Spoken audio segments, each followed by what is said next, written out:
Good day everyone, welcome back to Petty Revenge subreddit with stories of small but satisfying victories over those who've wronged us. With no further ado, let's get orgasm with rKush. Our first story of today's video was posted by Yes Sure Snow. Won't call me by my name, okay. When I was in college, I worked at a gastropub as a server and bartender. When I had been there a few months, we hired a new guy named Nathaniel but went by Nathan. My name is Joshua and I've never gone by Josh as that is my dad's name and it's also just, I don't know, never suited me. I've always been pretty adamant about being called Joshua, ignoring teachers who shorten it, etc. I introduced myself to Nathan, who immediately said something like, "Nice to meet you, Josh." I politely told him that I prefer Joshua using my go-to line. My dad is Josh and my parents decided that Joshua was preferable to Bubba. I'm from the American South where Bubba is a common nickname for any junior or male who has the same first name as his father.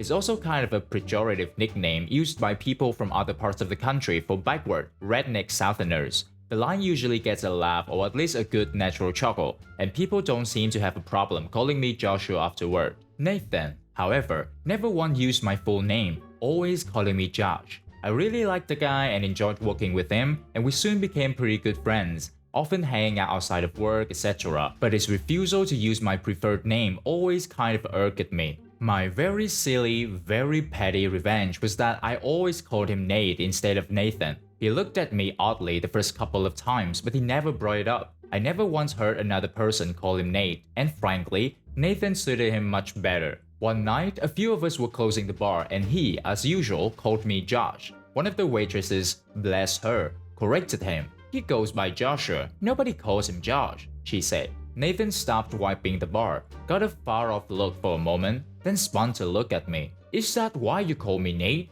he asked. I just laughed. There was general banter for a few minutes about how everyone thought it was odd that I called him Nate, but nobody's thought about it. Nate laughed about it and then was like, "Screw it, let's keep going with the wrong names." And so we did. He's the only person I know who calls me Josh, and as far as I know, nobody but me calls him Nate. What was once a bit of a nagging annoyance to me became a kind of a bonding thing, having our buddy names or pet names for each other. That's all. Dumb, but I think it's in the spirit of this sub. I think this is what petty revenge is supposed to be. Well done, a completely proportionate response. Our next Reddit post was from Girly Sprite. "My ETA is treated like a contract written in blood. No more ETA for you." This is a story from when my husband and I weren't married yet, but was living together already. We were young, sometimes petty and headstrong. So I used to work in a city that was quite far away from where we live, and it took around 2 hours to get there. I needed to travel by train to get there. The train system where I live,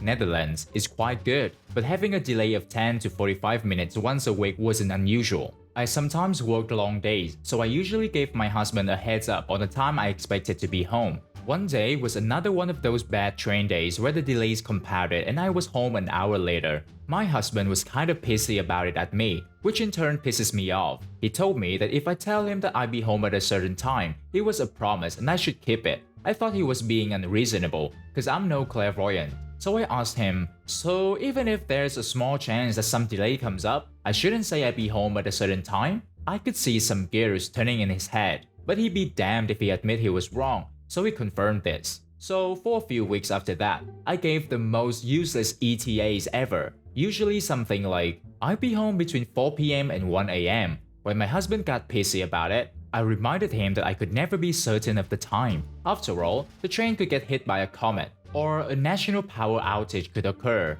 And didn't he say that I shouldn't tell him the time if I wasn't certain? After a few weeks, he relented and admitted he was wrong about it. Guys, ETA stands for Estimated Arrival Time. E is estimated, definitely not a promise. Our next story of today's video was posted by Elenator. "Forget my birthday? Then I do something we said we would do together." A friend and I have met up about once a week to watch movies/series. It started a few months into COVID just so we could get some social contact. We've watched WandaVision every week, for example. When his birthday came around, I asked him about 2 weeks beforehand what he wanted to do and kept bugging him until he had an answer for me. And ultimately, we celebrated together. Well, my birthday was about 1 month later, and according to a mutual friend, she reminded him and our other friends of my upcoming birthday. So everyone congratulated me except that one friend.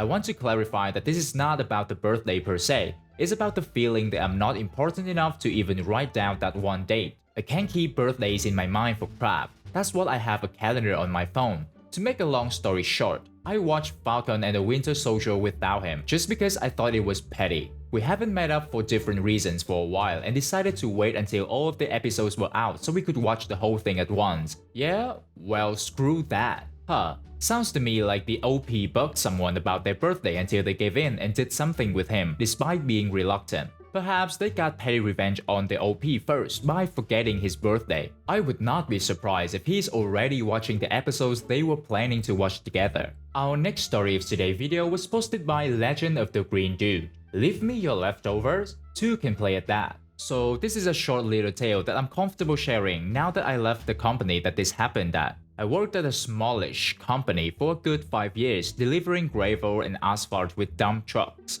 My boss, who we will refer to as Fred, was a nice enough guy. He would often fill in for us truckers when one of the four of us had to take a sick day or went on vacation. The only downside to Fred doing this was the man was always eating. It was an unusual occurrence to get back from your days off to find food wrappers throughout your truck. As annoying as this was, we put up with it until it got worse. He started leaving uneaten food in the trucks as well. We all confronted him about it and he apologized and said it wouldn't happen again, but it did, or this would not be much of a story. I wasn't able to come in over the weekend to run a load like I normally do, so Fred ran it for me. When I got in on Monday, I found a half-eaten rotisserie chicken sitting on my passenger seat. Now, it didn't smell great, but it wasn't anything that rolling the windows down for a bit wouldn't fix. I was pissed and ready to trudge over to the dumpster when I noticed Frito Fred's work pickup parked on the backside of the lot where we keep our heavy equipment. Not super uncommon for the boss to park there and get a lift from the owner of the company to check out a new job they wanted to bid on.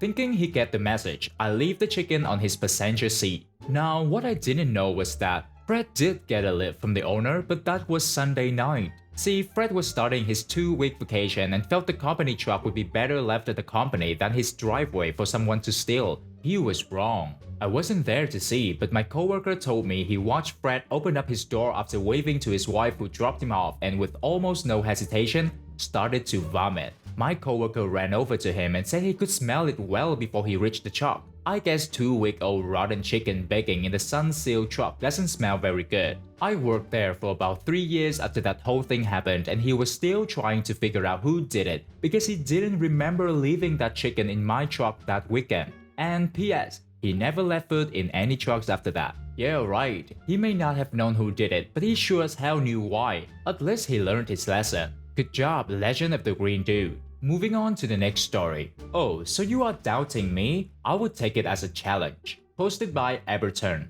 So this is a small story that just happened. I and my little brother were on the sofa when he started screaming that he wants waffles. Often waffles. And so I said something like, "Shut up, I can make you waffles, stop interrupting Dad." And he said that I can't do waffle. So my petty butt went to the kitchen and took a single waffle from the freezer and shoved it in the oven. 5 minutes later, when my dad came to do my brother's waffle, he thought I was doing my usual pretzels. I'm not a fan of waffles, so he didn't put any attention to it. And so I took the waffles out of the oven. And I went to the living room to show my brother and handed him the plate, and took it away as he was about to get it and ate the waffle in front of him. It was tasty, but it was a bit burned at the bottom. They say revenge is served cold, but in this case, it was served a little bit burned. My only question is, did your brother notice it was a bit burned at the bottom? If not, then to him it was perfect, and therefore the revenge was enacted as planned. Good for you, OP.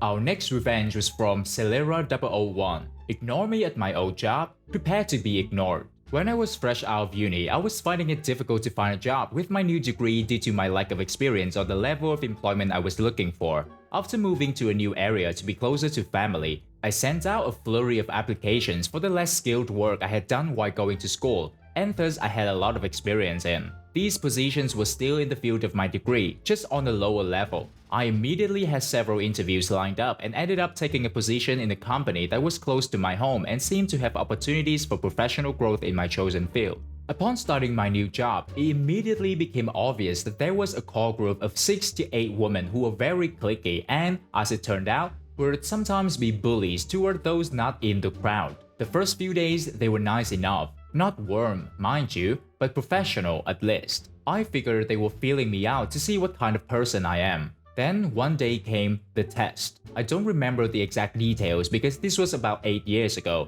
but one of them said something intentionally abrasive and insulting to me, presumably to gauge my reaction. I remained calm as always and just gave crap right back to her, in a tone and manner that was not confrontational but firm, letting them all know I was not the easy mark they were looking for. They made a couple of more weak attempts to get under my skin, but couldn't get the reaction they were hoping for, so eventually they mostly ignored me. As my time in the department was approaching the 1-year mark, I began looking for a better position and soon found one in the same company that was more in line with my career goals. It paid better and I didn't have to see any of the mean girls ever again, which was a bonus. After working at this new level for another year, this time in a management position, things were going well, but I knew I now had more bargaining leverage after a year of management experience and began looking for an even higher position elsewhere. It wasn't long before I was offered and accepted a job at a rival company that paid about 2/3 more than I had been making, and also represented an upward move in my career.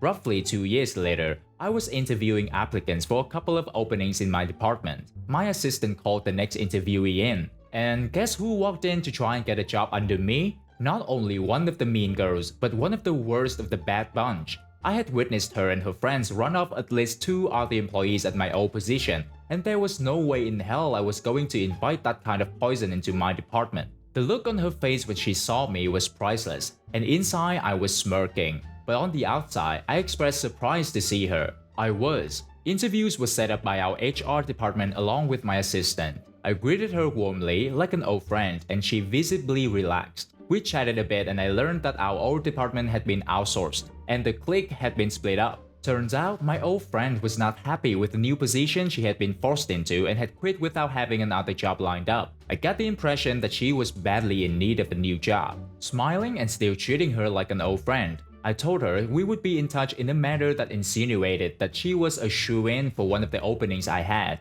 As soon as she was out the door, her resume and application went right into the waste bin. I had all but forgotten her when I got a call about a week and a half later. She was inquiring as to whether I had made a decision yet, still being warm and friendly, which is my natural. I apologized and told her we had hired 2 people who had more experience, but if it was okay with her, I would keep her resume and if anything else came up, I would call her. I spent the rest of the day with a slight spring in my step and I couldn't wipe the smile off my face. I never saw any of them again, so with this being a smallish industry, I'm assuming she told her other cronies what happened because no one else from the clique ever darkened my doorstep again. This is such a poetic revenge, but it also sad to read. I'm sorry you were chased away from your path. It's so unfair and disgusting. Good luck with your news and improved future. You're doing the right thing, avoiding all the crap. Now to the last story of today's video, posted by the Quarantinian. I will happily sacrifice a few jelly bellies to teach you a lesson.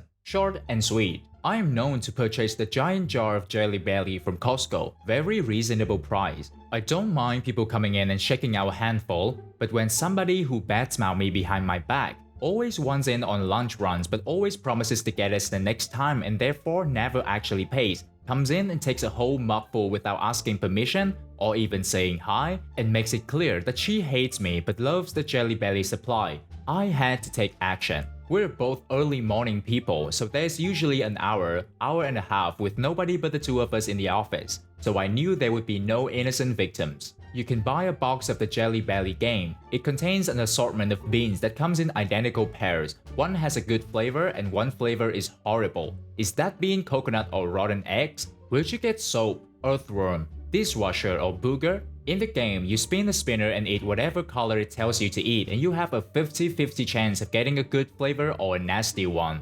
A fun game among friends. However, this did not involve a friend, so I happily bought a box of the nasty mix and dumped it into the jar. There were only 1 or 2 inches left in the bottom, so this was a sacrifice I was willing to make. And then I waited. I left my office for a bit, came back, and saw that there were significantly fewer bins left. Perfect. About 10 minutes later, I heard a wonderful cacophony of gagging, retching, and utterances of disgust, accompanied by what sounded suspiciously like something being spit into the trash can down the hall, with said trash can having a hint of a whiff of rotten egg, with a cup of uneaten Jelly Belly added to the top of the trash. The remainder of the jug went into my trash can. And the new stash was purchased, and for the past 2 weeks, I've noticed that it is not draining as quickly as it used to. She hasn't said a word to me since, not that she was talking to me before, but at least now she isn't mooching off of somebody she hates. Oh god, that's so mean. I love it. My family bought these on a trip once, and although fun, it was so gross to get the bad ones. Very creative revenge. And that brings me to the end of our video today. Hope you reach your orgasm with rKush. Good day, everyone.